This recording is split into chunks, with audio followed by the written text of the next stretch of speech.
Hey there, welcome to Sleeping Historian, your little corner of history made for winding down. Tonight, we're traveling back about 300 years to peek into the kitchens and hearths of ordinary families. What they ate, how they shared, and maybe even a few secrets tucked inside their bread ovens. Before we get cozy, could you hit subscribe, give this video a gentle like, and drop a comment telling us where you're watching from, and even better what time it is where you are. I love seeing our sleepy little community stretch across the world.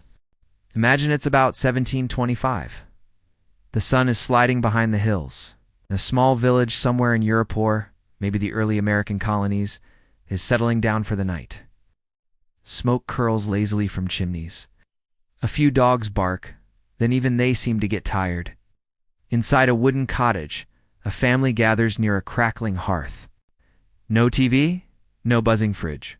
Just a fire, some flickering candles, and the smell of bread baked earlier in the day. Life was slower. Kinda had to be there.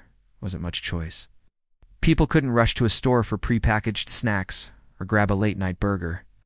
If you were hungry after dark, your best bet was yesterday's bread or a cold leftover stew.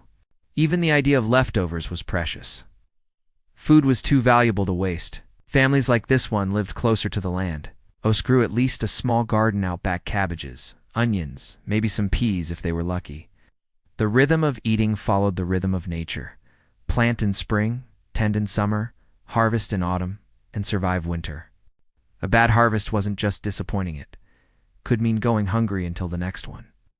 That's why even simple meals were treated with care. Now picture the kitchen, or really the hearth, because a separate kitchen wasn't common yet for ordinary folks. It's basically one big room. Rough wooden table, a few benches, and an open fire with an iron pot hanging over it. The walls might be smoky from years of cooking. There's a loaf of brown bread on the table, darker and heavier than anything you'd find in a modern bakery. The knife to cut it is dull, but no one minds. The bread isn't supposed to be soft, it's supposed to last. The family probably didn't eat much meat tonight. Meat was for special days or rich neighbors. Hunting rights were often reserved for nobles or landowners, so unless a rabbit wandered too close to the garden, tonight's protein came from beans, or maybe a little cheese. Even small luxuries like butter were treasured, spread thinly, if at all. Children might joke about who got the thickest smear, and parents would quietly make sure everyone got at least a little. Dinner wasn't just about filling bellies. It was a social anchor. After hours of chores, tending animals, mending clothes, or walking miles to fetch water, the meal was when stories got told. Someone might share a rumor from the market, or laugh about how the neighbor's goat escaped again. Laughter was cheap, and thankfully it was plentiful. Candles or rushlights, basically reeds, dipped in fat, glowed faintly. The fire popped now and then, sending tiny sparks up the chimney. There was no clock ticking on the wall. Most families didn't own one. Time was measured by the sun, by seasons, or maybe by the church bells if they lived close enough to hear them. After supper, there wasn't much to keep people awake. Without electric lights, the darkness outside felt heavier. People went to bed early, partly because they were tired, and partly because staying up late would burn precious candles. For the modern ear, this might sound dull. No fast food runs, no scrolling through phones under the covers. But there's a cozy charm here, too. Food wasn't a casual thing you grabbed between meetings. It was the center of daily life. You didn't just have dinner, you earned it, from soil to table. And maybe that made it taste a little better, even if it was just bread and vegetable stew. There was also a certain humor to the simplicity. Imagine complaining about having cabbage again for the third night in a row. Only to remember that cabbage is the only thing keeping you full until spring. Or think about how carefully families guarded their sourdough starter or cheese recipes. Not because they wanted fame, but because the next loaf or wheel of cheese literally mattered.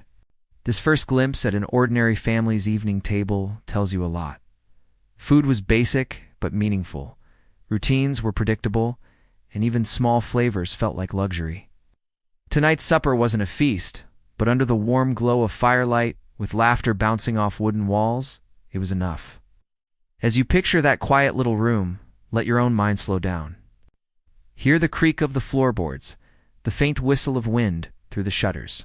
Imagine tearing off a piece of that heavy bread, dipping it into warm stew, and feeling the day's work fade away.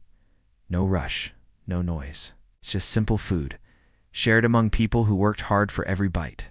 That's the table we'll be visiting for the rest of this story, a place where meals were and tea just eaten. They were lived. And as we wander through the centuries-old kitchens, markets, and fields in the chapters ahead, keep that scene in your mind: a humble table, a glowing fire, and the comforting smell of supper that fed not just bodies but hearts. Imagine stepping out the back door just after dawn.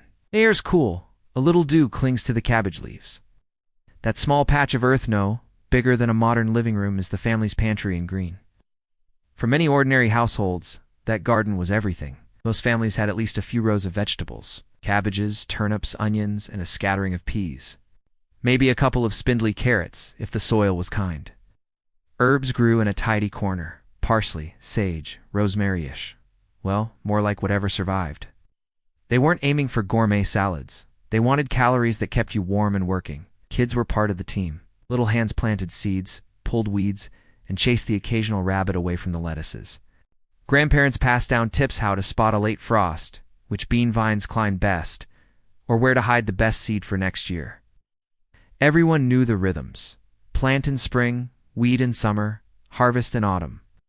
That rhythm shaped a family's mood as much as it shaped their food. Gardens weren't alone. People gathered wild foods too: berries hiding under hedges, mushrooms near old trees, and nuts in the shade. Foraging wasn't a hobby, it was practical. A basket of blackberries could sweeten porridge and lift spirits, and sometimes it saved the week. Space was precious. Chickens often scratched in the garden, eating pests and offering eggs in return. Rabbits might live in hutches, near the back. If a family had a pig, it often grazed on leftover scraps, en route slowly turning waste into meat for winter. There wasn't much waste.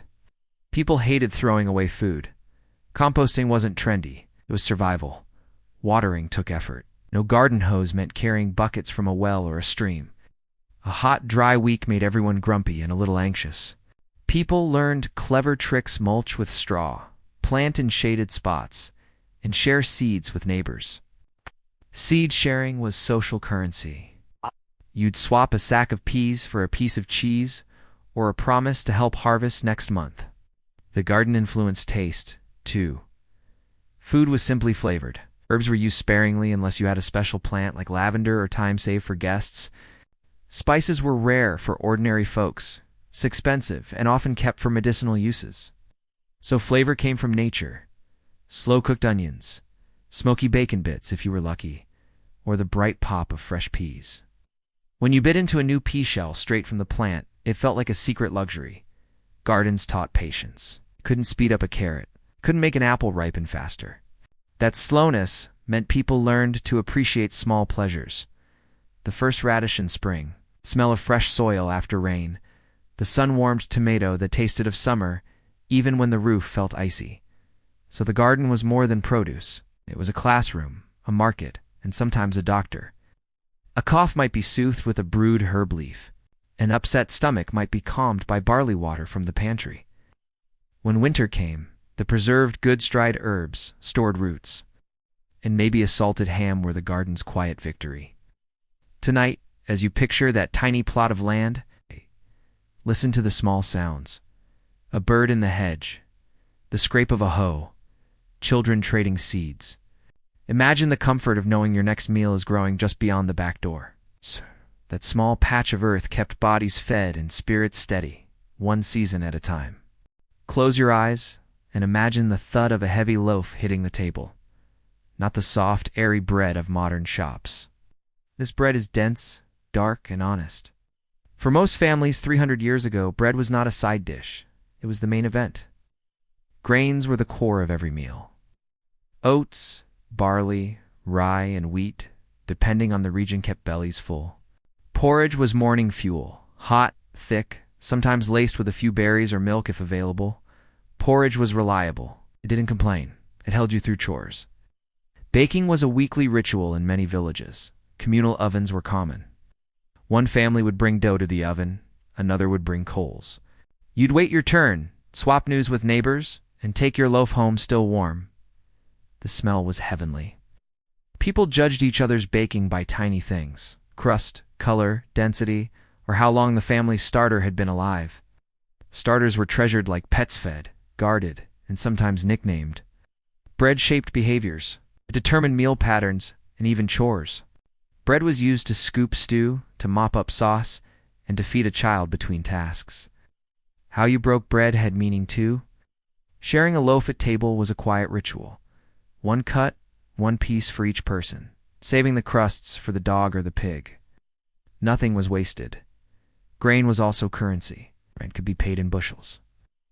Tithes went to the church in the form of grain or bread. A poor harvest might mean a family took a smaller loaf for weeks. You learned to stretch dough thanks to barley, a few potatoes, or dried peas ground into grist. That stretching wasn't shameful. It was clever. Grinding grain took muscle. Some families had small hand mills. Others walked to a local miller who ground the community's grain. The miller's wheel, turning, creaking, dust floating in shafts of light was a familiar village sound. Milling days were social too. You'd gossip while waiting for your flour. The grain also determined texture and taste. Rye gave a sharp, earthy flavor and a heavy crumb. Wheat made lighter loaves but was often reserved for wealthier tables. Barley and oats added a hearty base to bread and porridge. Each grain told a story about the soil and weather of that year, and then there were flatbreads and griddle cakes quick to make and filling. In colder regions, people might make thin pancakes to fry on a hot griddle.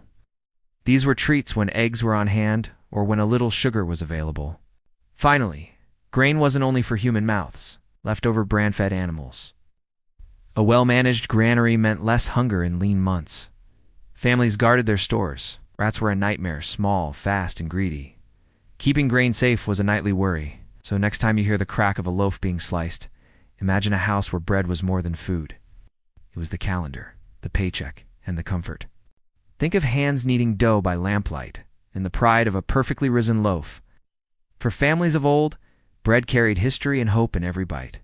Picture one room that does everything: cooking, sleeping, mending, and storytelling. That's the heart of a home. Families gathered around it, not only for warmth, but because it was where food happened. The hearth was simple and noisy. Logs cracked and popped, pots hung from iron hooks. The soot on the walls told stories of years of stews and smoke. There was no separate kitchen in many houses. The hearth served as living room, dining room, and sometimes bedroom. Tiny flames did big work. Cooking tools were basic. Heavy iron pot could be used for porridge, stew, or even laundry busywork for one vessel. Wooden spoons were essential. The family's favorite spoon might be nicked or worn thin at the handle. A spit could turn meat slowly over coals if meat was available. Baking was usually done in a cast iron pan or in communal ovens outside. Meals were slow cooked. Long stews simmered for hours, letting cheap cuts of meat or tough beans soften into something comforting. Slow cooking extracted flavor from humble ingredients: bones, roots, old bread. A pot left to simmer all day became the home's scent, garlicky, smoky, familiar. Seasoning was modest: a pinch of salt, a handful of onion, maybe a scrap of parsley. Spices were rare, expensive, and often medicinal. People flavored food with what they grew: herbs, onions, and sometimes a scrap of smoked fat. Fat was precious, used with care to fry or enrich a stew. Fat and salt were like gold when it came to flavoring. There was little that was clean by modern standards. Walls blackened, nails rusted, and flies liked the smell of fresh porridge. But people adapted. They kept things tidy in their own ways, sweeping the floor, covering bowls, and keeping lids on pots to save fuel. Fuel mattered. Wood was the main source. If wood was scarce, people burned peat or even dried dung in some regions. Fuel scarcity shaped meals. If you had little fuel, you'd bake once a week and rely on cold foods or quick-cook griddles the rest of the time. Conserving heat was practical: one pot for many uses, ashes kept for insulation, and coals banked to restart the fire easily. Kitchens were social. Children learned recipes by watching moms and grandparents. Apprentices watched the slow, rhythmic motions: stirring, skimming, tasting. Food knowledge passed quietly from one generation to the next: how to thicken a stew, how to tell if bread was done, or how to keep a pot from boiling over. Finally, the hearth was a place of imagination. By its light, stories were told. The sound of a spoon tapping a pot might mark a punchline in a family joke. It was where people planned the next day, who would fetch water, tend animals, or mend a torn coat. Food and life were linked at the fire. So when you picture a kitchen from 3 centuries ago, think warmth, smoke, and the steady rhythm of simmering. Think of simple tools doing heavy work and of a family leaning into the slow pulse of the hearth.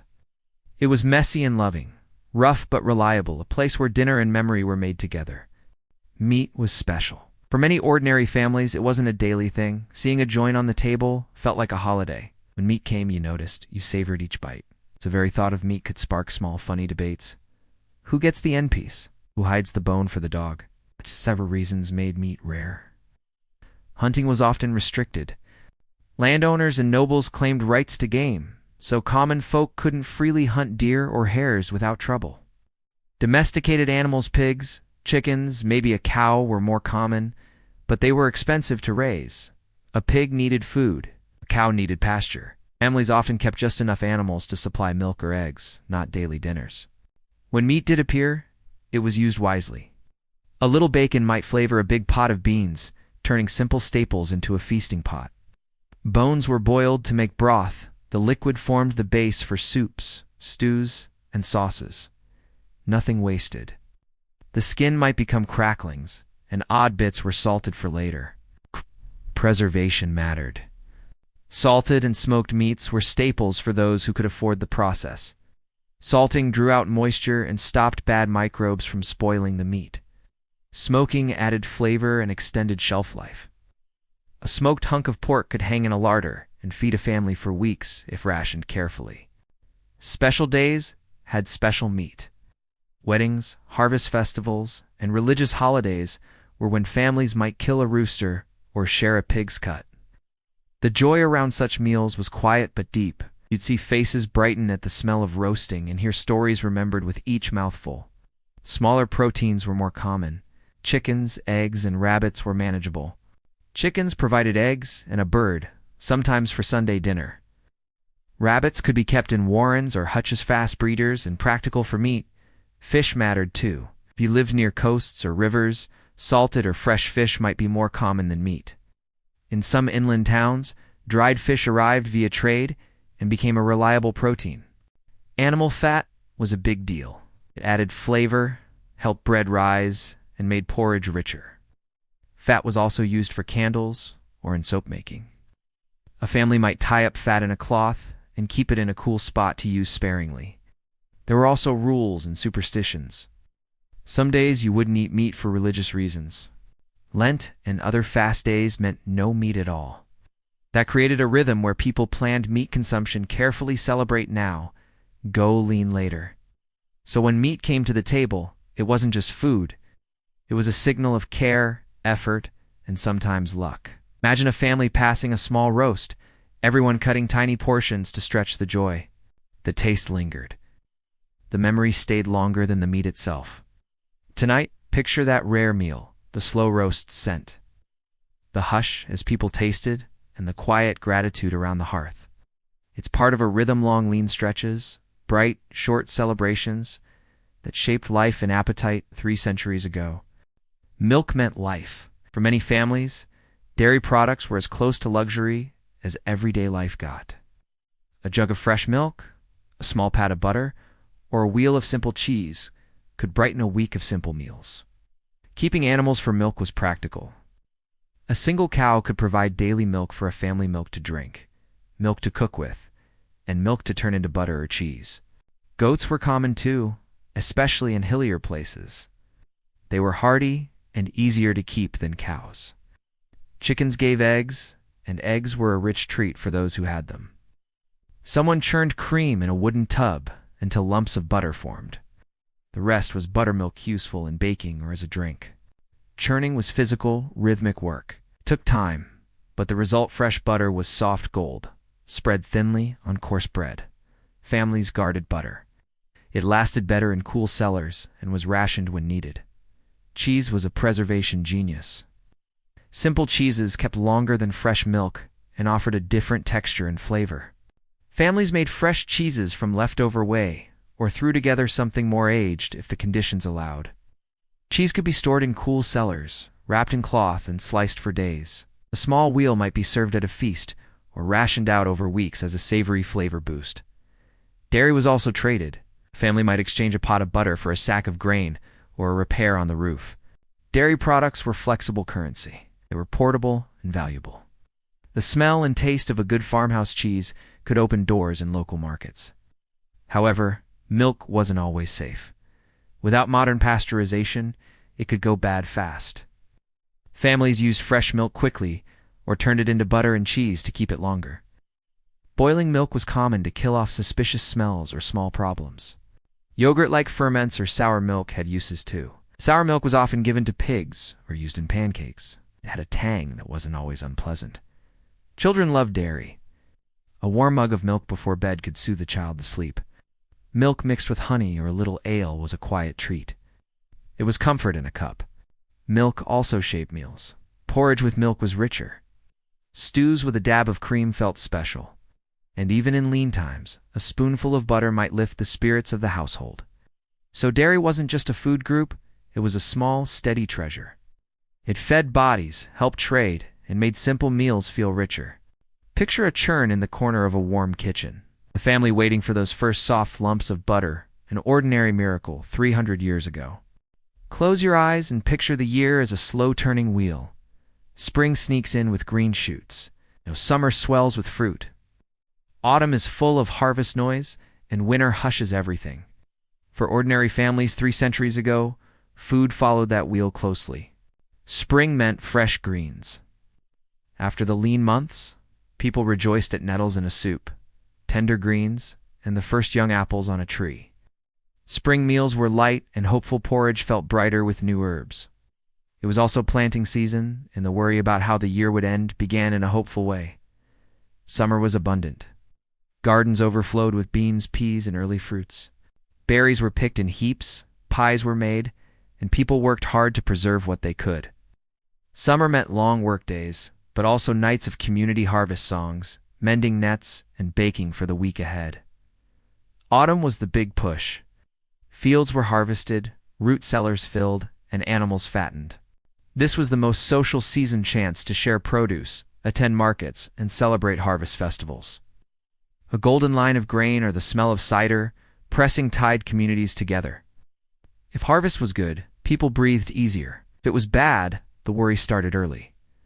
Winter was always quieter. Food was based on what had been stored. Root vegetables, turnips, carrots, stored apples, came out from cellars. Salted meat and smoked fish kept hunger at bay. Meals were heartier and simpler because energy was needed to stay alive through the cold. Fires burned more. Candles were used sparingly. People adapted their cooking to the season. Spring stews were thin and herbal. Winter stews were rich with fat and root vegetables. Preservation techniques, drying, salting, pickling, were summer and autumn tasks that made winter bearable. A jar of pickles or a pot of jam could lift the mood in February. Seasonal rhythms also shaped celebrations. Certain fruits or dishes were tied to festivals. Apples at Michaelmas, special breads at harvest feasts. These small markers gave life shape and gave people reasons to savor particular tastes. Children grew up marking time by food. They'd know when berries were ripe enough and when to help press cider. Learning to store food was part of growing up. It was practical knowledge passed down how to bury root crops, when to salt herring, or how to check a larder for pests. So the year wasn't just a calendar, it was lived through food. You learned to trust the seasons, to plan, and to celebrate small wins. Tonight, as you think of the slow wheel of the year, imagine the smell of drying herbs in summer, the clack of scythes in autumn, and the hush of winter cellars. Life moved with the seasons, and meals quietly followed. A town market is like a heartbeat, steady, noisy, and full of small surprises. Even ordinary folks loved a market day. It was a place to swap goods, hear news, and eat a quick, cheap bite that felt like a treat. Street food wasn't fancy, it was practical and comforting. Think small pizzini or vegetable folded into a crust, easy to hold while walking. Roasted chestnuts, warm and smoky, were a winter favorite. Bakers might sell leftover crusts or flat cakes for hungry kids. Vendors shouted their wares in a friendly, persistent rhythm. Markets had smells, fresh bread, smoked fish, and the tang of cheese. People wandered, tasting here and there. For a coin or two you could buy a sweetmeat or a spiced bun, rare, but memorable. Kids clustered around stalls, eyes wide, fingers sticky with syrup. In port towns, fish stalls dominated. Salted herring was common, cheap, filling, and preserved for travel. You'd see stacks of dried fish hanging in the sun, and the smell was sharp. But the people who grew up with that smell found comfort in it. It meant protein and a reliable meal. Market snacks were also regional. In some places, fried dough or pancakes were popular. In other places, small pies filled with oats and currants were the norm. Vendors adjusted to what locals liked, and recipes traveled with people. Usually the snacks used cheap ingredients, leftover oats, a bit of fat, or a handful of fruit, and turned them into something delicious. Street vendors were social hubs. They traded news as much as food. You might learn which ship arrived, who had a good harvest, or which neighbor was hiring. Eating at the market was public. You ate with your hands, shared a bench, and listened to nearby conversations. It felt communal. Markets were also where new tastes entered daily life. Merchants brought spices, sugar, or dried fruits from faraway places. You might find a pinch of spice and a little whisper of places beyond the region. Those tastes were novel and prized, and sometimes saved for special treats. Finally, market days were practical. Farmers sold excess produce, and families bought what they could not grow. If a family had no pig, they might buy a piece of cured meat. If someone had caught an extra fish, they'd sell it for coins that could buy salt or soap. So when you imagine a bustling market, picture warmth, noise, and small delights. Picture hands breaking hot pie crust, the chatter of sellers, and the simple pleasure of warming your fingers on a roasted chestnut. Market food wasn't fancy, it was immediate. And sometimes, that immediacy felt like a tiny festival. Drink shaped daily life as much as food. For most ordinary families, the beverage choices were simple, reliable, and often safer than water. Drinks were comforting, practical, and sometimes a little naughty. Ale and small beer were staples. These weren't the strong ales of modern pubs, but low alcohol, nutritious drinks made at home or bought from local brewers. Small beer was almost a liquid food, calories, warmth, and safe hydration. Mothers sent children to school with flasks of it. The brewing process helped kill bad microbes in water, making it safer than some wells. Cider was common where apples grew plentifully. Pressed and fermented, it stored well through winter. A mug of cider could be tart and satisfying, great with heavy bread or pies.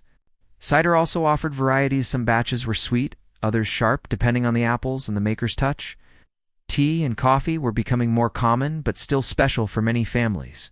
Sugar was expensive, so tea and coffee were treats. Some households enjoyed a cup on Sundays or when guests arrived. The ritual of heating water, steeping leaves, and sharing a warm cup felt intimate and civilized. Milk was a daily pleasure for those who had it. Warm milk before bed soothed children. For families with cows or goats, milk was abundant. Others might have it for only part of the year. Spices, honey, or a splash of beer sometimes sweetened milk. Herbal teas were everywhere and practical. People brewed chamomile for sleep, mint for tummy aches, and dandelion for a general tonic. These weren't medical miracles, but familiar comforts. Herbal brews were safe, warm, and good for quieting a fever of worry. Water was tricky. Wells and streams might be contaminated, so people learned to boil water or rely on fermented drinks that were safer. Water for washing was one thing. Water for drinking was another. Hot chocolate, when it arrived, felt exotic. It was a luxury, rich, bitter, and trimmed with sugar for those who could afford it. Hot chocolate gatherings were private pleasures, often shared among wealthier neighbors or as gifts. Finally, drinks played social roles. Sharing ale at a tavern after a day's work was common for men. Women might share cider at a neighbor's house while mending. Hot drinks soothed the same way fires did warmth from the inside out. So the next time you picture a family table, imagine mugs clinking softly, steam rising, and simple rituals of sipping. Drinks were practical and ritual at the same time, warm paws that stitched the day together. Picture a chilly autumn afternoon, somewhere around 1725. The leaves are turning amber. The fields are mostly bare, and every cottage window flickers with firelight. Inside one of those cottages, a family huddles around a table, not for supper, well, not yet, but for a very different kind of work. Preserving food so they tea-starve in winter. In a world without fridges or freezers, planning ahead wasn't optional, it was survival. Today, the family has spread out apples across the table. Some are perfect and shiny. Those will be eaten soon. Others are bruised, and those will become dried slices strung on twine like edible ornaments. The littlest child probably sneaks a piece or two, earning a mock scolding and a smile. Drying fruit was one of the oldest tricks in the book. Apples, plums, and berries could be threaded on strings and hung near the hearth, gently crisping for weeks. Later, on some icy night, those dried bits would soften in a pot of porridge, releasing a tiny burst of remembered summer. Salting meat was another essential chore. A haunch of pork would be rubbed down with coarse salt until your hands ached. Then it would hang in a cool, dry place, transforming slowly into something safe to eat months later. The smell of curing meat wasn't glamorous, but it was comforting. It meant the family might have a bit of bacon to flavor their cabbage stew in February. Pickling was a small miracle. Barrels of vinegar-brined cucumbers or cabbage-lined root cellars. Cabbage turned into sauerkraut wasn't a fancy treat. It was insurance. The acidity kept scurvy at bay and brought brightness to winter meals that could otherwise feel dull and heavy. If you've ever eaten tangy kraut on a hot dog, imagine that, but in a candlelit cottage, on a wooden plate, after trudging through snow all day. Suddenly, even pickled cabbage feels like a celebration. Jam making was another way families bottled up sunshine. Sugar was still expensive, but it was becoming easier to find, thanks to trade. Families who could afford a little would boil berries and sugar together, watching the mixture bubble and thicken. The end result, jam stored in simple jars, wasn't just food. It was a promise that even in the deepest winter, there'd be a taste of sweetness. Root cellars were unsung heroes. Imagine a dark, cool space dug into the earth or tucked under a cottage. Wooden shelves held carrots, turnips, and potatoes buried in sand or straw to keep them from rotting. Every creak of those cellar steps reminded families of the balance between plenty and hunger. Open the wrong barrel too soon, and you'd have bare shelves come February. Even humble cheese played a role in survival. Fresh milk spoiled quickly, but cheese could be stored for weeks or months. A round of hard cheese was like a savings account you could actually eat. Somewhere a child probably learned to knock gently on the cheese to test if it was aging well, even if no one knew exactly what sound they were listening for. And let's not forget smoking food. Hanging fish or meat above a slow, smoky fire did more than add flavor. It preserved protein for the days when hunting was impossible and gardens were buried under snow. The scent of a smokehouse drifting through a frosty morning wasn't just appetizing, it was reassurance. These preserving methods weren't glamorous, but they were deeply satisfying. They turned fleeting harvests into security. It meant that, even in the dead of winter, with wind howling outside and snow piling up at the door, a family could sit together and share a warm, nourishing meal. Of course, sometimes things went wrong. A poorly sealed jar of jam might mold. Salted ham could turn out to so salty that even the family dog gave it a suspicious sniff. But even those mishaps had a silver lining. They were lessons passed down to the next season, the next generation. There's a certain calm in imagining this scene. The mother carefully wrapping apples in straw. The father lifting a barrel of pickles into the cellar. The children watching the flames lick at the smoking rack. It's all deliberate, unhurried, and connected to the seasons. Preserving food wasn't a weekend hobby. It was part of the rhythm of life, the same way sunrise follows night. As you picture this, maybe let your mind wander. The modern world rarely asks us to think months ahead about dinner. But 3 centuries ago, every salted fish and dried apple slice was a small act of hope. Preserving food was on tea, just about surviving winter. It was about believing there'd always be another spring. The first snow has just dusted the thatched rooftops of a small 18th century village. Inside a chilly wooden church hall, lanterns glow and voices hum. Tonight isn't about chores or worries. Tonight is about gathering, because even ordinary families 300 years ago understood that food tastes better when it's shared. Village feasts were the heartbeat of community life. These weren't grand banquets with silver goblets like in royal courts. No, these were wobbly tables set up end to end, covered in mismatched linens, and weighted with whatever the neighbors could spare. A potluck before potlucks had a name. Picture a harvest supper in late autumn. The fields are cleared, the grain is stored, and everyone's fingers are cracked from weeks of hard work. The air smells of earth and wood smoke. Tonight, the farmer brings a wheel of cheese he's been aging for months. The miller's wife bakes her best brown bread. A young couple, still learning how to run their small plot, arrives sheepishly with only a bowl of boiled turnips. No one judges. The turnips vanish quickly. There might be a little meat if a pig was slaughtered or if someone bartered for a rabbit. The meat is cut thin so it stretches farther, then flavored with onions or herbs from someone's garden. Everyone eats slowly, savoring the small luxury. A jug of ale or cider is passed around, and a few shy laughs slip into loud ones. At these meals, status mattered less. The wealthiest villager and the poorest farmhand might sit side by side. The night's glow came not just from candles, but from the sense of equality that sharing food created. Children dart between benches, snaking bites of bread or daring each other to taste the spiciest mustard. Someone starts humming a folk tune. Before long, a rough-voiced song fills the hall, slightly off-key but perfectly warm. These feasts weren't only for harvest time. Weddings, christenings, and even barn raisings called for communal meals. When a couple married, the entire village turned up. They didn't just bring gifts. They brought dishes, jugs of cider, and sometimes even their best chickens. The newlyweds didn't expect a honeymoon. They expected to clean up after a party that might spill into the next morning. Even funerals had a quiet version of these gatherings. A funeral meal wasn't rowdy, but it was still shared. Bread, soup, and a few tears mingling with laughter about old stories. In a world where life could be fragile, sharing food after loss reminded everyone that the community would carry on together. Fairs and festivals added a hint of chaos. Imagine a summer fair in a small market town. Merchants shout about honey cakes and roasted nuts. Children clutch sticky fingers. Somewhere, a fiddler strikes up a lively tune. A local brewer proudly pours mugs of small beer that aren't much stronger than modern soda. Couples dance awkwardly in the grass.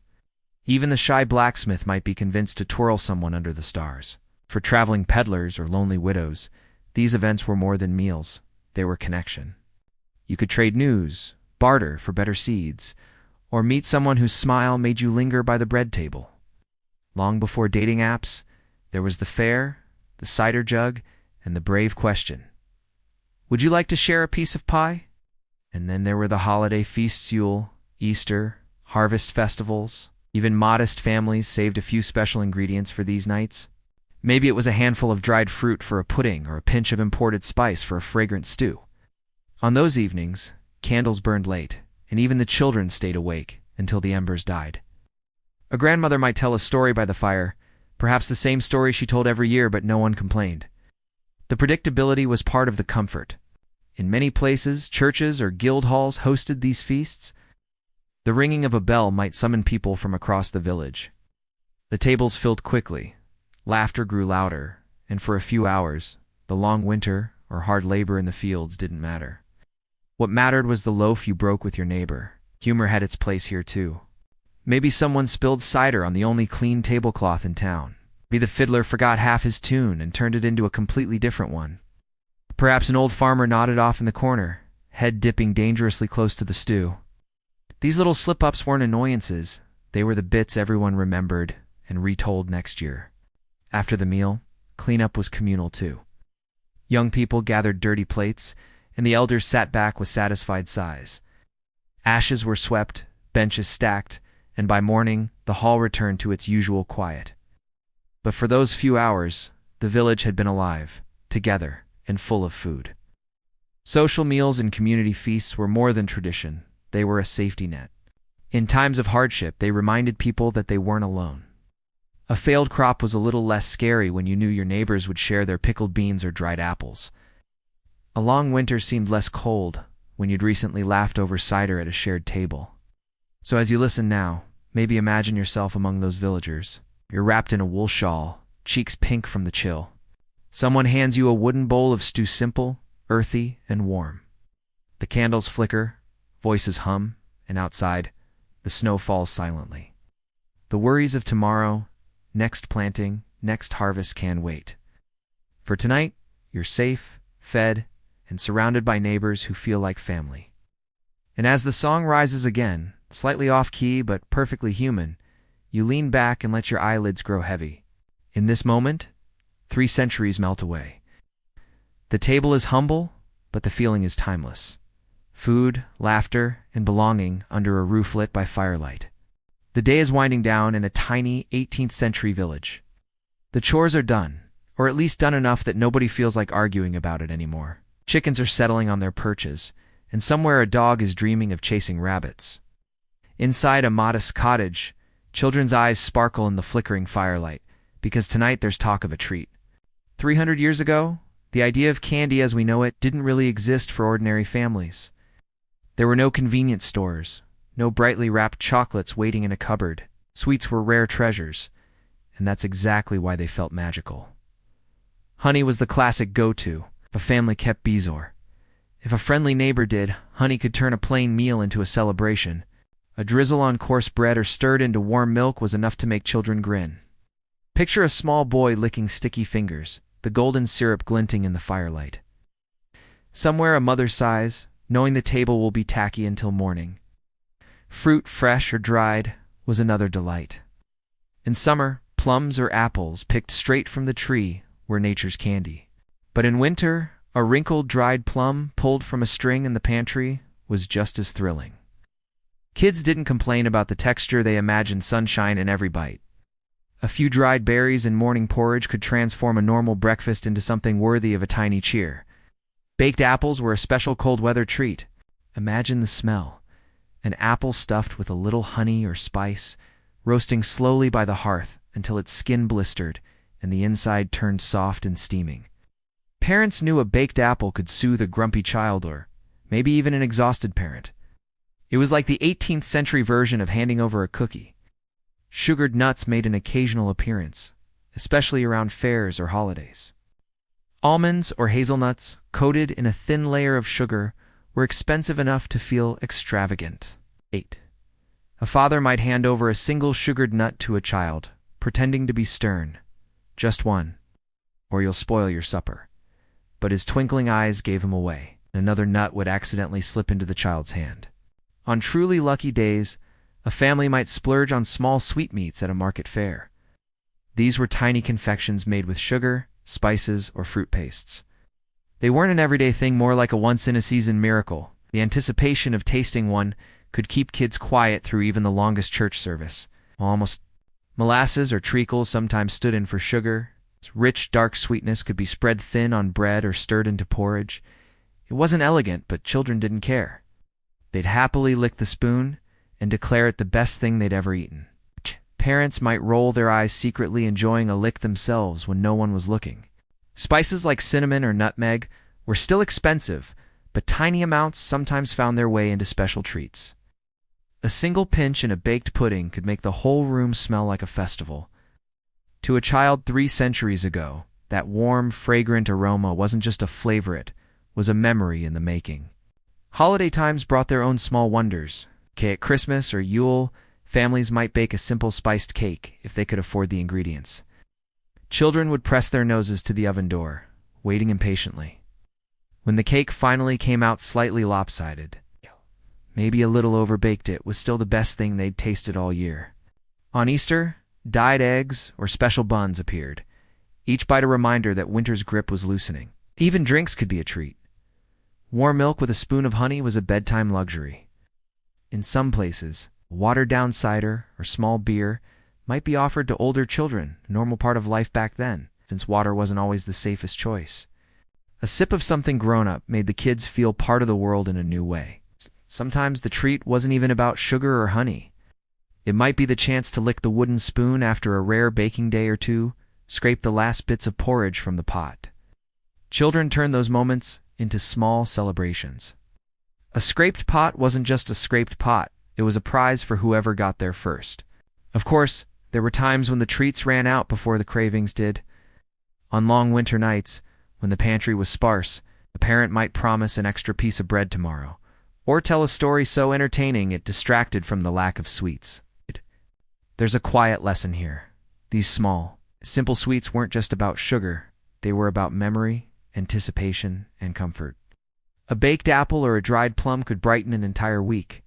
Honey on bread wasn't just food. It was proof that even in a hard life, there were moments of sweetness. So as you listen now, imagine the firelight flickering across eager faces. Hear the laughter as a sticky hand smears honey on a wooden table. Smell the faint spice of a rare cinnamon bun cooling on a rough-hewn shelf. These were the flavors of childhood 300 years ago, humble, fleeting, and treasured. Let that image settle in your mind as you drift closer to sleep. Even now, centuries later, we understand the feeling. The delight of a small treat. The comfort of something sweet at the end of a long day. It's a reminder that joy, dose, and tea always come wrapped in shiny paper or in perfect shapes. Sometimes it's just a baked apple by the fire, or a single sugared nut shared with a grin. The sun is dipping low on an autumn afternoon 3 centuries ago. A chill creeps through the wooden shutters, and a rooster confused about bedtime crows one last time. Inside a small cottage, a family is already thinking ahead to the bitter months. Winter was no joke back then. If you didn't plan carefully, the cold could empty your pantry faster than a mischievous child can sneak honey. For ordinary families, preserving food wasn't a hobby, it was survival. Forget fancy refrigerators or freezers. The closest thing to a smart appliance was a grandmother with excellent memory for where she stashed the pickles. The most common method: drying. Herbs hung in bunches from ceiling beams, their fragrances mingling with wood smoke. Apple slices rested on woven racks near the hearth until they shriveled into leathery little moons. Even meat could be dried thin, strips smoked above the fire, or left in a drafty attic to harden. If you wanted a midwinter stew, those shriveled apple moons might be the only fresh thing you could toss in. Salting was another hero.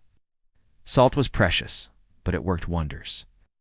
A chunk of pork or fish would be packed in layers of coarse salt and left to cure. When the snow was knee-deep and fresh meat was a distant memory, a salted cut could feel like a feast. Of course, someone had to soak it for hours to wash away enough salt, so you didn't feel like you were chewing seawater. Pickling also saved the day. Vegetables like cucumbers, cabbages, or onions were crammed into barrels with brine or vinegar. These jars weren't just tangy, they were lifesavers. Picture a family around a winter table. The father spears a pickled onion. The mother slices a hunk of hard bread, and the kids wrinkle their noses, but still grab their share. A little sour crunch broke the monotony of boiled grains and made even the grayest winter day feel slightly brighter.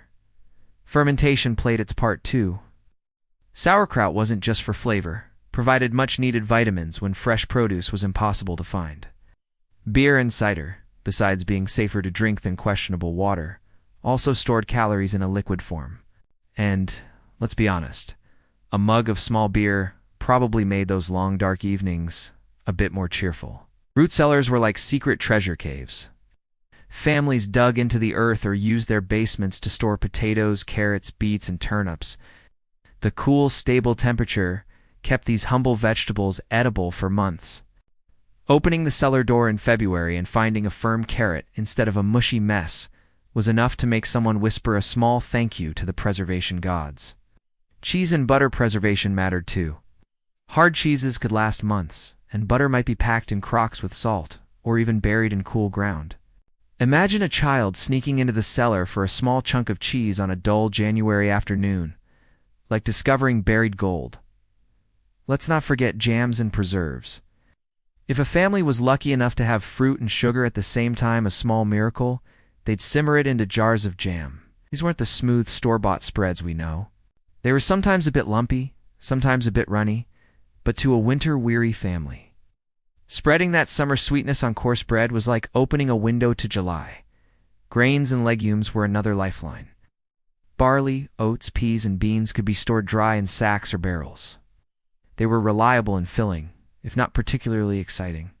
But when paired with a pinch of salt pork or a splash of pickled cabbage, even a humble barley stew could feel like a triumph. Preservation wasn't just practical, light-shaped family life. Long autumn days might be spent shelling peas or stringing beans by the fire. Children learned early to help, their small hands tying bundles of herbs or checking apple slices for mold. Laughter and stories filled the room as they worked. These moments of preparation were themselves a kind of warmth, a way of weaving family together against the coming cold. Sometimes preservation methods could go hilariously wrong. A barrel of pickles might freeze solid in an unheated shed. A smoked ham could disappear and lie to be found months later, stolen by a particularly ambitious dog. A forgotten sack of beans could sprout tiny pale shoots in a damp corner, startling whoever found it. And yet, people adapted, laughed, and tried again. Even drinks were preserved in their own way. Cider from autumn apples might be stored in wooden casks. Over time, it could turn a bit sharp, let's call it rustic rather than spoiled. But on a cold February evening, a mug of slightly tart cider by the fire could taste like sunshine in disguise. Preservation shaped the seasons. Summer and early autumn were frantic with work, harvesting, drying, salting, fermenting. Winter slowed everything down. Meals became simpler bowls of porridge, thick soups, or bread with a smear of something pickled. Yet there was a strange comfort in the repetition. Each bite reminded families of the effort they'd put in months earlier. Damn! As you picture this, imagine stepping into that cold cellar lit by a single candle. You breathe in the earthy smell of potatoes and the faint temps of sauerkraut. You run your fingers over rough wooden shelves, picking out a jar of honey or a bundle of dried herbs. Outside, the wind howls across frozen fields, but here underground, you feel the security of a family's hard work. These preservation methods weren't fancy, but they worked. They meant that when the world outside was white and silent, life inside could carry on. In every jar of pickles, every salted fish, and every shriveled apple was a promise. We prepared, we endured, and we'll taste summer again. So as you listen, let that image keep you warm. Picture the crackling fire, the pickled onions, the faint sweetness of last summer's jam. Feel the quiet pride of a family who planned ahead and now can face the storm outside.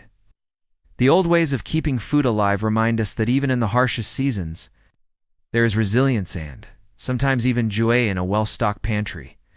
The morning fog hangs low over a muddy lane, and a single rooster seems to be arguing with the world. It's another day, 3 centuries ago, and somewhere a family is squinting at their dwindling pantry. They're not panicking, though they know something important. In their world, food wasn't just about what you had in your own kitchen. It was about what you could borrow, trade, or barter from your neighbors.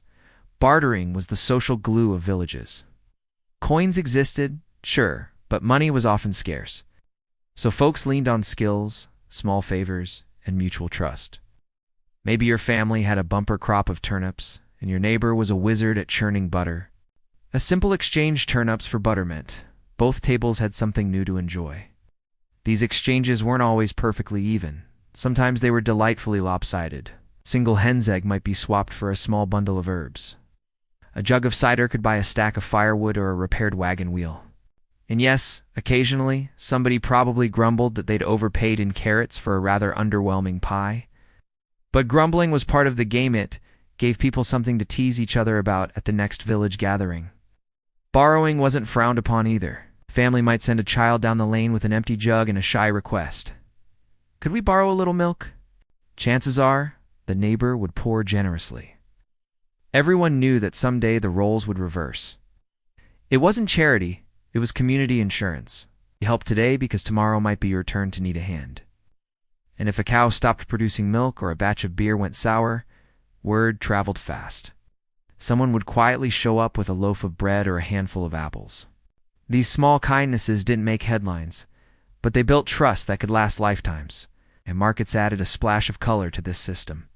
Picture a busy Saturday in a small town square. Stalls are overflowing with cabbages, barley, smoked fish, and woolen socks. Merchants call out prices, but plenty of deals are sealed with a nod and a handshake rather than coins.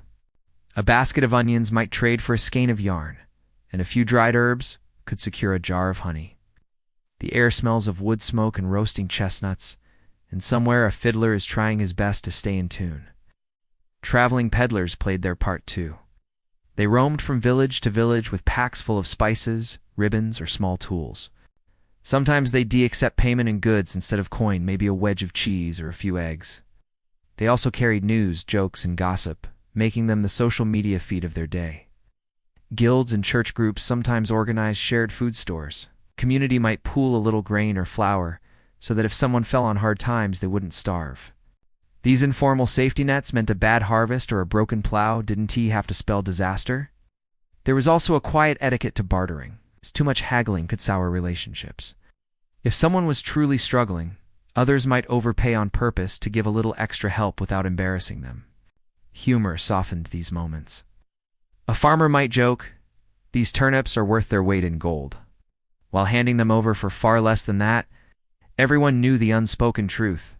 Kindness was more valuable than exact measurements. Festivals and feasts made trading even livelier. A family might bring a batch of pickled beets to a holiday gathering and return home with a wheel of cheese and a bundle of wool.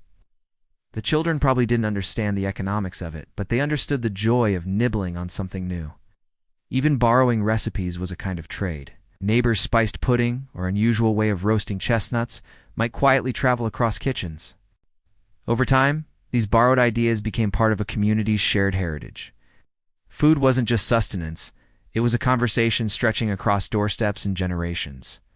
There were awkward moments, of course. Maybe someone forgot to return a borrowed pot for a suspiciously long time. Maybe a promised jug of cider never quite materialized. These small missteps usually ended in teasing, not anger. Life was too hard to hold grudges over a missing ladle. Bartering wasn't limited to food. Farmer might exchange labor help with harvesting in return for a sack of beans. A blacksmith could fix a broken plow and receive smoked fish as thanks. The beauty of it was flexibility. Goods, services, and goodwill all held value. Even distant trade reached ordinary families in subtle ways. Spices from far-off lands trickled down through merchants and markets, appearing as a hint of nutmeg in a holiday cake. A piece of cloth dyed with imported indigo might be traded for a dozen eggs and a promise of help next planting season. These tiny global connections reminded even the humblest villager that their world was part of something larger. Bartering, borrowing, and trading weren't just economic tools, they were emotional ones. They built networks of trust, strengthened friendships, and offered comfort. Knowing you could knock on a neighbor's door in the middle of winter to borrow a little salt wasn't just practical, it made the world feel less lonely. So as you picture this, imagine standing in that misty lane with a small basket on your arm. You're about to swap 2 eggs for a sprig of thyme. You'll probably stay to chat, trading a little gossip along with the goods. Later, at supper, the thyme will scent your stew, and you'll smile remembering the conversation. Under the flicker of candlelight, neighbors shared more than food. They shared reassurance.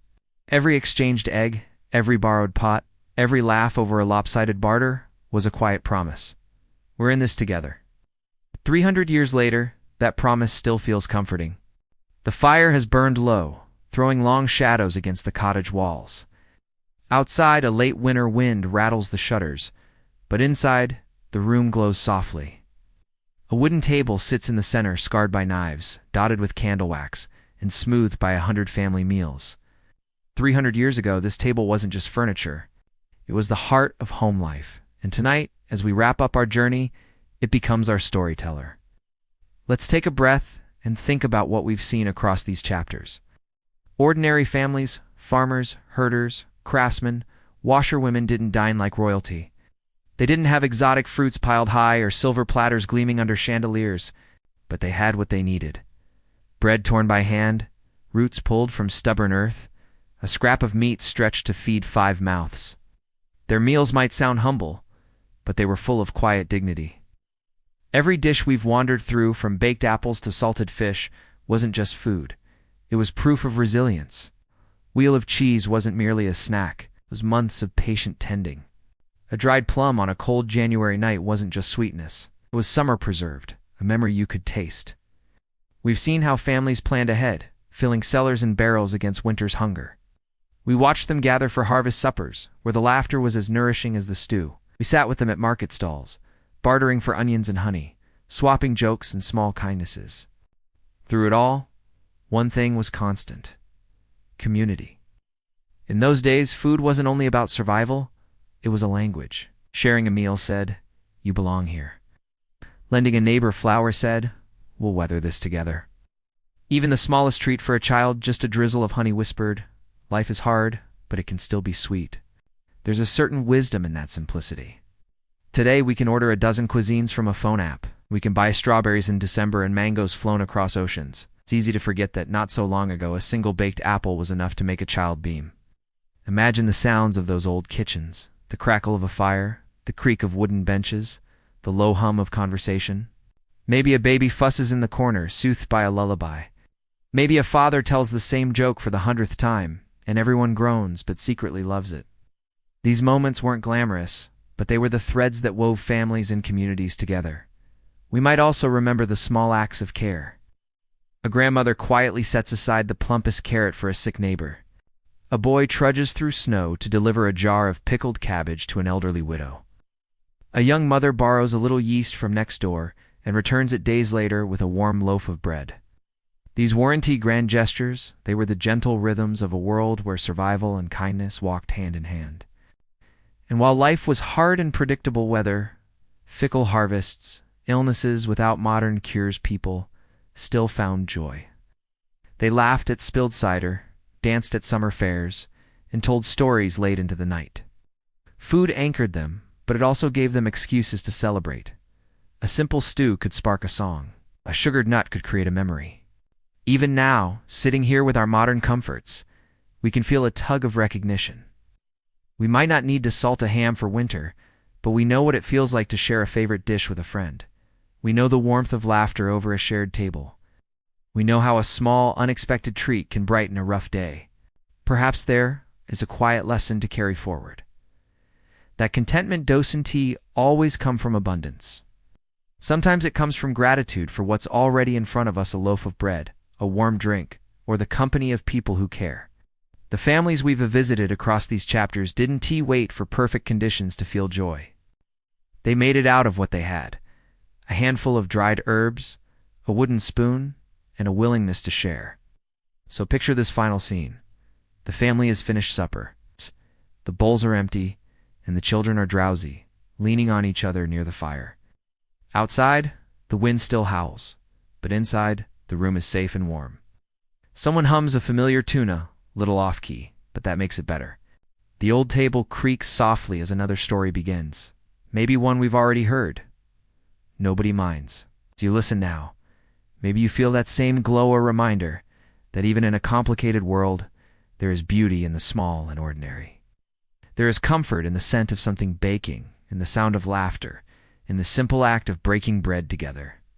Centuries fade, but these truths linger. Food isn't just about feeding the body, it's about feeding connection, memory, and hope. The humble meals of the past still whisper to us, slow down, savor this, share it. So, as your eyes grow heavy and the firelight in your imagination flickers low, hold on to that feeling. Somewhere 300 years ago, a family just like yours leaned close around a humble table. They traded stories, passed the bread, and believed as you do, now that tomorrow would be a little brighter. And that's our quiet journey for tonight's Simple Tables. Warm fires and the small joys that fed families 3 centuries ago. If your eyelids are heavy, that's exactly how bedtime history is supposed to work. Don't forget to subscribe if you haven't yet, if you enjoyed drifting through time with us.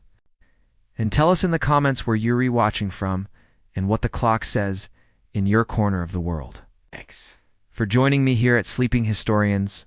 Sleep well, and see you in the past.